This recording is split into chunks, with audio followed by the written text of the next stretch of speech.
Hello again, friends. I started a flame war again. This time it was over whether or not Set1 Alfred was a good card. The reason this whole conversation started was because Alfred got a new encounter announced, and I said this might be the first time King of Knights Alfred is actually a good card. So that drew some aggro, so I'm going to go ahead and defend my positions here.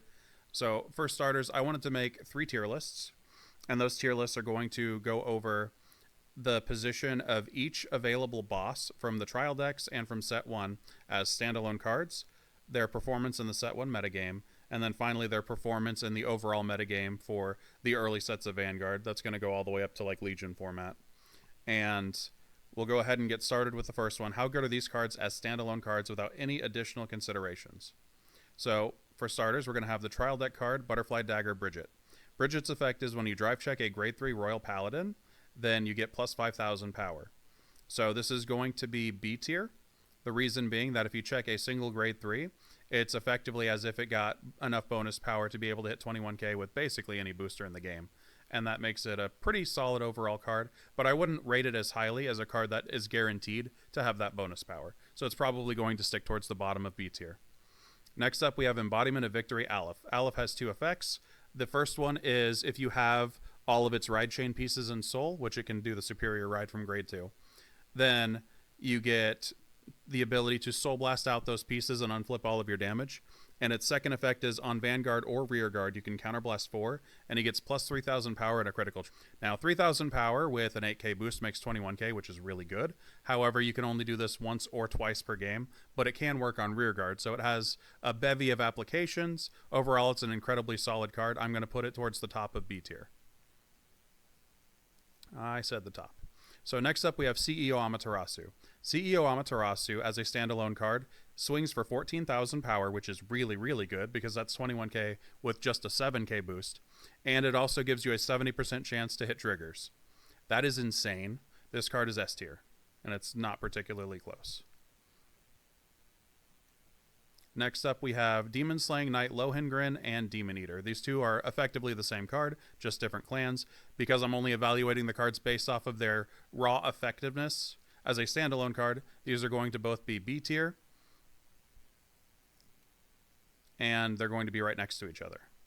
And the reason why they're B tier is because with the vanilla, they hit 20k. And like I said, I'm not evaluating how effective they are with any other support cards, especially not the set 2 support cards, which they're going to need for Lohengrin to be good, or Doreen in set 3 for Demon Eater to be better.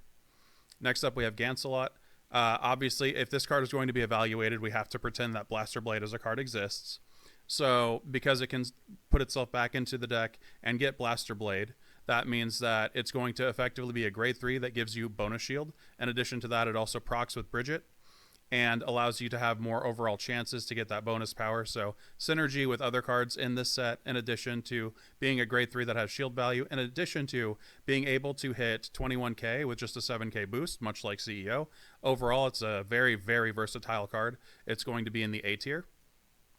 Next up, we have Vortex Dragon. I think that its Mega Blast effect in this particular format and just in general is easier to get off because you don't have to hit anything. It's just an act effect, even if it is marginally weaker. So I'm going to place it above the other Mega Blasters because it also has that bonus power and can also hit 20k with an 8k boost. Next up is Juggernaut Maximum. It hits 16k as a rear guard and then puts itself back in the deck. You do need other Spike Brothers for that to work, but we're just going to evaluate this as a generic card as if it had the same types of vanilla cards and triggers in the deck, and this card as a standalone card is great, towards the bottom of A tier.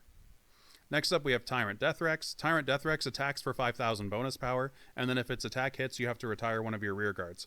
Now, retiring one of your rear guards in Tachikaze is good, but we're not going to evaluate that as if it's a plus here. We're just going to evaluate it as a consequence of getting that bonus 5,000 power. However, getting 5,000 bonus power, much like the other cards that get that huge amount of bonus power, is very good, and the fact that it's free to get that bonus power is really, really good. So this is actually going to be towards the bottom of A tier. Next up, we have Monster Frank. Counterblast 3, if you have a grade 2 Vanguard and this card is in your drop zone, superior ride. F tier. Next up, we have Hell Spider. Hell Spider is going to probably be the biggest surprise / upset here. Hell Spider is going to be A tier, not because of Counterblast 2 stun, but because it has a basically conditionless effect to have 3,000 bonus power when it attacks, they just have to have all of their rear guards and vanguards rested, which happens basically for free. And because of that, with an 8k boost, he makes 21k, which is going to put him above Tyrant Deathrex in the A tier. Next up, we have Dragonic Overlord. Dragonic Overlord is a very solid card. It's 11k defense, and its Counterblast 3 effect on rear guard only is very, very good. And with a stand trigger, can stand and be 21k, so it's going to definitely be A tier. Below Hellspider, but above Tyrant Deathrex. Next up, we have Mr. Invincible. He allows you to Soul Charge and Unflip. The Unflip allows you to use other effects, such as Aleph, Overlord, and Alfred, and you can keep recycling those effects. So he's actually very solid, and because he has the ability to do all of this unflipping in general, he obviously scales and synergizes with any potential cards that have counterblasts as rear guards. So he's going to be towards the upper side of B tier. I think that he's probably slightly better than Aleph. Yeah. Especially since the best deck that Aleph can be put in is probably a deck with Invincible as Vanguard. So next up we have Apollon. Apollon is Counterblast 2 on hit. Draw a card as Vanguard. That's not great. And then it's Counterblast 2, I believe, draw 2 cards and then discard 1 as a rear guard. Or maybe it's just draw a card, discard 1. Either way, not fantastic. So I'm going to put this one in the C tier. He's not bad, but he's not great. Next up we have a Surikaiser. A Surikaiser is when you drive check a grade 3 Nova Grappler, stand any of your rear guards. So this card is a standalone card because we're not evaluating Nova Grapplers in anything other than a vacuum. He's a great card. However, Nova Grapplers don't have good stand targets yet. So because it's the vacuum argument, we're going to make him higher than what he might otherwise be in the format. So I'm going to put him right here. He might be slightly better than Hellspider. Yeah, I'll put him right here. Next up, we have Dragon Monk Goku. Goku's effect is when you drive check a grade 3 Kagero, then you get to retire one of your opponent's grade 1 or less rear guards. So that's its only effect. It's good. How we would evaluate that in the grand scheme of things is a little bit more difficult.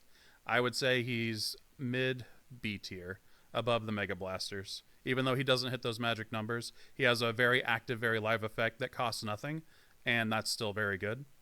Next up, we have Knight of Conviction Boars. He can hit 21k as a rear guard. He's the only one, I believe, who can do that for no real negative consequence, and he's going to be top of A tier. Next up, we have, I think this one's called Rakshasa. No, it's Yaksha. Yaksha is when you retire one of your opponent's rear guards during your main phase, then you can superior ride this card. There's only one main phase retirement that you can use that is grade 2, and that's Berserk Dragon. So I don't think this card is particularly good. I'm going to put it in the D tier. Next up, we have Voidmaster. Voidmaster is the reason why this goes so high up. Voidmaster is the most broken card in the set, minus 1 card. The only card that's more broken than Voidmaster is Dreadmaster, the grade 1 that does the same thing.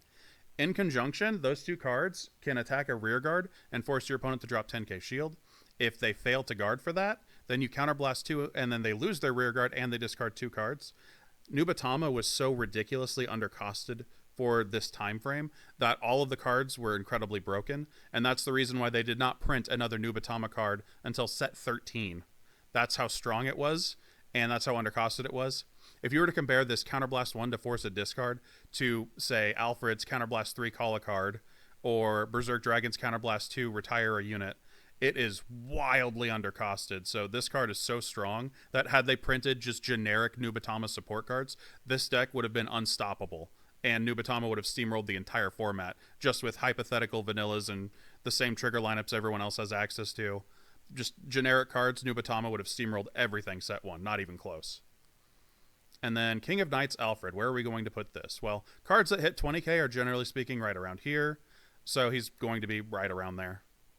Between Goku and Alfred, which one is better? I think Goku's slightly better. So this means that Alfred is going to be right here. He hits 20k, much like these cards do.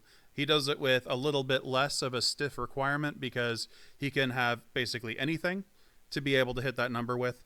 And in addition, he can call a unit from deck for Counterblast 3. That's wildly overcosted to do that, and I don't think he would want to. However, he does get 2000 power when you do that, and it is much cheaper than using a Mega Blast. And all of these Mega Blasts are just big retirement effects. Retire 3, retire everything, retire everything. So while the big effect here is cheaper, easier to get off, and a lot more reliable, it is still way overcosted for what it's trying to do. But you could easily argue that retire everything for Counterblast 5, Soul Blast 8 is also way too expensive, which I would agree. So it's probably floating right around here, just a little bit better than the Mega Blast units. So overall, this means that there are 1, 2, 3, 4, 5, 6, 7, 8, 9, 10, 11, 12 cards better than Alfred. Alfred is number 13. And then we have 1, 2, 3, 4, 5, 6, 7 cards worse than Alfred. So out of the 20 cards, Alfred is ranked 13th, putting him firmly in the bottom half as a standalone card. So next up, we have, and I expedited this just to make it easier, we have the tier list for how the cards were in the Set 1 format. So this is going to be a little bit different because certain cards just aren't, there's no reason to play them. So I don't see why you would want to play Demon Eater when you have Lohengrin in an actual deck with actual units. There's no reason to want to play Demon Eater. So Demon Eater is just not going to be anywhere near as good as Lohengrin, who has those support cards. So we'll go ahead and we will start off with Embodiment of Victory Aleph. Aleph has all of the support cards that he needs to work. He has the Vanillas and Conroe to be able to either get his pieces out or to get the pieces out to Superior Ride, or to get an 8K bar to boost him to be 21K. So he's in a pretty solid spot. I'm actually going to throw him in A tier. Next up, we have CEO Amaterasu. The big drawback that Oracle Think Tank has is that they have 2 draw triggers that they're forced to run, and they have no stand triggers, so you can't even choose to not run the draw triggers to run the stand triggers. That's going to lower their overall shield value and make them a slightly weaker. That being said, CEO is busted, and they have enough good support cards to compensate for that to the point where it's still a very strong deck. So I'm going to put this in S tier. Lohengrin does not really give you anything that Alfred doesn't in this particular set. Once Set 2 comes out, Lohengrin is way better than Alfred, but for right now, he's just going to be C tier. Demon Eater, it's just going to be F tier. There are no dark or regulars really to make you want to run this over Lohengrin, and we already have Lohengrin that can do that. So there's not a whole lot of reason to run him. Gancelot is just as versatile now as he was then, so he's actually going to be, I'd say he's going to be lower S tier. Next up, we have Vortex Dragon. I don't know why Kagero would want to run Vortex Dragon. There is nothing that synergizes with Soul Blasting, and you're basically never going to get the Soul required to get the Mega Blast off unless you hit the Aleph Superior Ride Chain. And I would much rather just use Aleph's effect than use this effect. So I'm going to put this one in solid D tier. Juggernaut Maximum as a standalone card isn't terrible. The problem is that he loses 2,000 power if you don't have out another Spike Brothers. So if you're going to be running Juggernaut Maximum, you have to be running additional cards, and there's just not enough support cards to make this work. It's not a good Vanguard ride, and with how few Spike Brothers there are, the odds of him being 9K and only swinging for 14K are pretty good. That being said, he does give you an out to expend those Soul Blasts for those Mega Blast units that are Soul Charging every turn, and he can do so with a 7K boost to hit 21K. So in theory, he's not even that bad, so I'm going to actually put him in B tier. Next up, Tyrant Deathrex. Even without a Tachikaze Vanguard, even without other Tachikaze support cards, if you're just running this in a Kagero deck or a Royal Paladin deck with grade 1s of those particular clans, without perfect guards, because you don't really need perfect guards in this particular set format, especially since Silent Tom doesn't exist yet. This card as a standalone Vanguard just to swing for plus 5K is really good. So I'm going to put him towards the bottom of A tier. Next up, yeah, we're just going to skip this. I think we already covered this. So while there isn't a deck that can utilize Nubatama to its utmost potential, Nubatama is still able to just go through and rip through anything when the card gets out. And I think that if a card is so strong that the only downside is when you don't have that card, then that's good enough to be this tier SSS+++. Especially in the Set 1 format where very few things could really deal with something like this. Next up, we have Monster Frank. I'm not going to go over that again. That's F tier.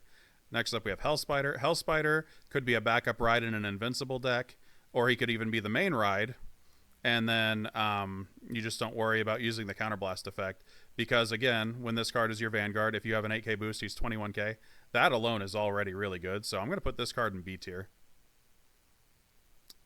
Overlord is very solid. He's 11K base, while you don't want to use his effect as Vanguard, you could play a second one on rearguard, use the effect that way, or you could even have Mr. Invincible as Vanguard and have Overlord as the rearguard. So Overlord overall is just a very solid card. He's going to be probably towards the top of A tier. Actually, I'll say he's towards the bottom of S tier. I think that's pretty fair.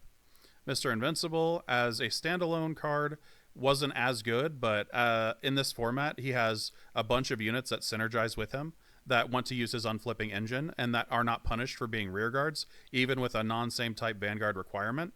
So Mr. Invincible is probably going to be A tier here. And then next up, we have Apollon. Again, there's not a whole lot Apollon has going for it. He's not going to want to be your primary Vanguard anyway, but I do think that you have other cards that you're going to want to expend those counterblasts on. That being said, does Oracle Think Tank really have a backup grade 3 that's any better than this? No. So because that's the case, we're going to go ahead and put this up in A tier. B tier. Yeah, B tier.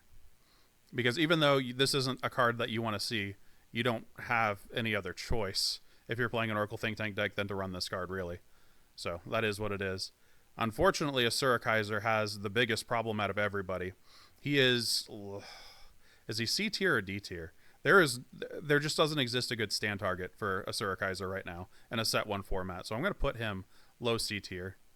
There's not much he can do, and the best stand target for a Surikaiser is a Surikaiser. So then you have to start getting multiples, and that's just not supremely likely. Goku is a solid card and a solid deck. I'm going to go ahead and put him towards right here in B tier. I think that Goku overall does end up doing a lot of good work.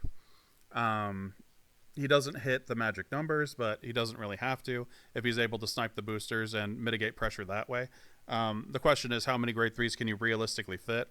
And if you have those other grade 3s, would you rather be writing those? And that's another question for another day. But that being said, if you have Goku as Vanguard, and if you do have, say, 10 total grade 3s in your deck, you're looking at reasonably being able to retire once or twice per game, and that's pretty good value for no counterblasts. Next up, Knight of Conviction Boars. So Knight of Conviction Boars as a card is able to hit 21k as a rear guard, so he's the top of S tier. It's not even a contest, other than, the best card. Next up, we have Yaksha. There's no real effective way to make use of Yaksha because, again, you need Berserk Dragon from the trial deck, and that's the only card that can enable this in this set. So this is going to be F tier. Next up, we have Butterfly Dagger Bridget. I would argue that this card is not terrible.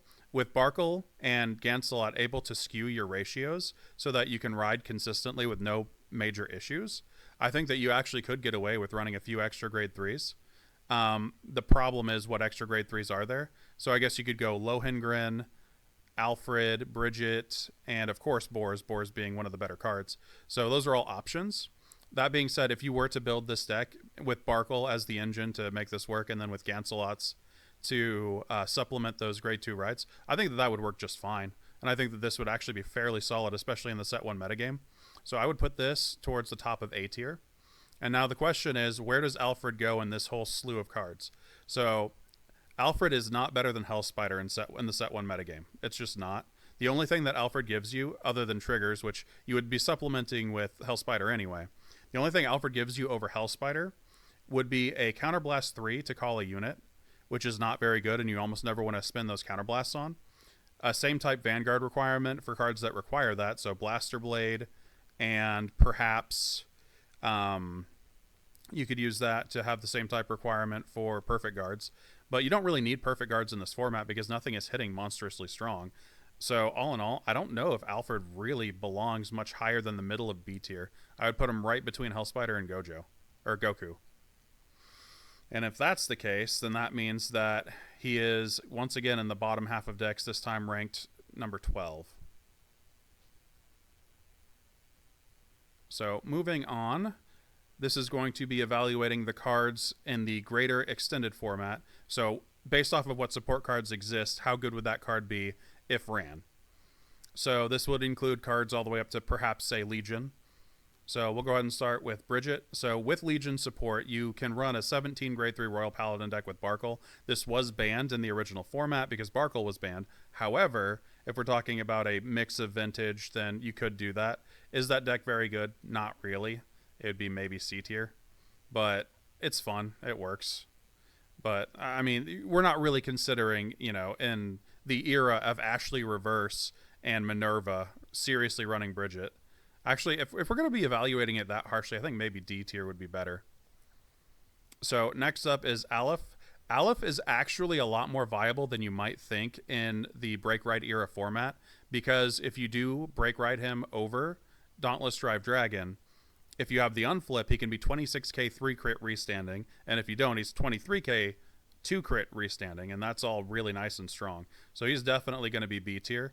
And even then, there's a Set 9 deck with Armed Instructor Bison, where if you use that in conjunction with a soft tank sloth, you can Soul Blast 1 and then unflip 4. So that means that you can use this effect every turn. And if the soft tank sloth was boosting Aleph, it's swinging for 23k, restanding at 18k. So it even bypasses cross rides altogether at the peak of cross ride format. I think that Aleph had a lot of potential and was not a bad card whatsoever. Next up is CEO Amaterasu. Amaterasu, ignoring her cross ride, was a very, very good card. Would I say A tier or S tier? So CEO has been used in a bunch of my mix decks, and she's able to hit triggers at a very, very frightening consistency. She did eventually get a Legion, and she also had a cross ride, but the cross ride was not very good. But overall, her support cards were strong, and she was not a bad card. She even had a 12k attacker that became the entire boss unit for Oracle Think Tank later. So overall, pretty strong card. Next up is Lohengrin. So Lohengrin is the primary boss of Soul Saver Dragon. You use him in conjunction with Young Pegasus Knight, Baron, Margles, in order to build up extra soul. During the format where Barkle was banned, Lohengrin was mandatory for that deck and was absolutely essential and integral to making the deck work. With Barkle unbanned, he is no longer necessary in order to hit the 5 soul for Soul Saver Dragon, but he is still by far the best backup ride that you have access to, because he's able to make all of your rows much, much bigger, since you have a bunch of Doreen clones in the clan. So all in all, I'm going to say he's probably lower A tier. Next up is Gancelot. He still has the same general versatility that you would be expecting to see from a Gancelot card. So he can swap himself back for Blaster Blade, turn himself into Shield, let himself be a grade 3 that you can drive check for Bridget, and also have other synergies and abilities that work very nicely. So all in all, he ends up being a pretty solid B tier card. Vortex Dragon does not get any realistic support that's going to make it work better. Even if you want to do the Blazing Flare Superior Ride and have access to all of those counterblasts, it's not really even that good of a Mega Blast effect. Kagero by set 15 has way, way better outs to retire things. So this is going to be the first F tier card. Next up, we have Juggernaut Maximum. Juggernaut Maximum is absolutely integral for the entirety of Spike Brothers' strategies for virtually all of its existence, up through the Legion format. Obviously, we do get the Ogles, and the Ogles do the same thing, and they do it roughly as well. But Juggernaut Maximum is just a supremely strong card. Next up, Tyrant Deathrex. Tyrant Deathrex, while it still has that very beneficial and positive plus 5,000 attacking power, because it doesn't get to choose when it retires, and other bosses like Raptor Colonel do, it ends up fading out very quickly. So it's going to be C tier. Raptor Colonel is just a way better boss card for what it's trying to do. Next up is Demon Eater. Demon Eater is probably the worst of the 3 Mega Blasts that Dark Irregulars have. So it's not really typically run. So I'm going to just go ahead and toss that in F tier. Yeah, Voidmaster is still ridiculously strong.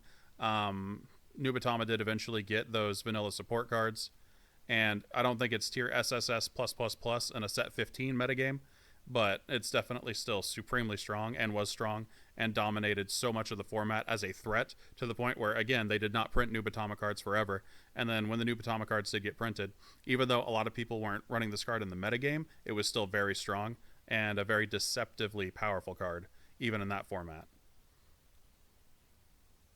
Moving on, Hellspider did not keep up with power. Like, just being a plus 3,000 attacker on Vanguard Circle was not enough to keep the card going, so it actually ended up going down towards the C tier.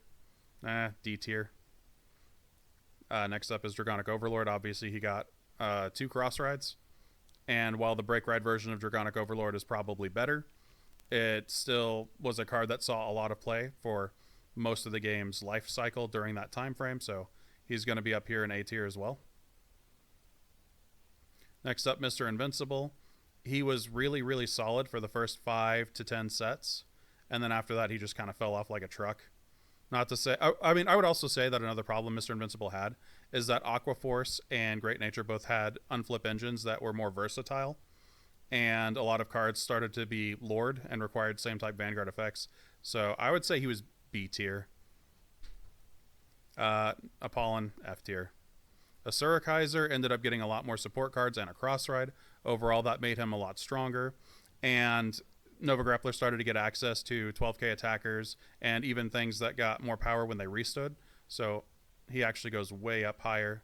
I'd say he's A tier, above Lohengrin for sure. Actually, I'm going to move Lohengrin down to B tier. I think that this makes more sense. Next up, we have Dragon Monk Goku. Goku did not really get to see a whole lot of play over the rest of this particular format, so he's not the best. I would say he's lower C tier. Next up is Knight of Conviction Boars. He's in a weird spot because Palamedes completely outclassed him. However, he was still useful in several mixed decks, and there were also times when Palamedes could not hit Vanguard for 21k as a Vanguard because you didn't have another grade 3 out that Boars was able to hit those numbers on, but I'm not going to pretend like that makes Boars better than Palamedes. Boars obviously did better with mixed decks such as Kage Royals, and he did have quite a bit of versatility and utility during the early stages of the game all the way up until like set 11, set 12, but I'm not going to pretend like he's better than C tier, not in this format. Next up is Yaksha. That's going to be F tier. And rounding out the list, we have King of Knights Alfred. King of Knights Alfred isn't a very good card, and that is the entire purpose of this video. So where would he stack up in terms of his long-term viability over the course of the sets 1 through 15 metagame? I mean, I don't think there's a good reason to run Alfred in any deck past set 1. That's how bad I think Alfred is.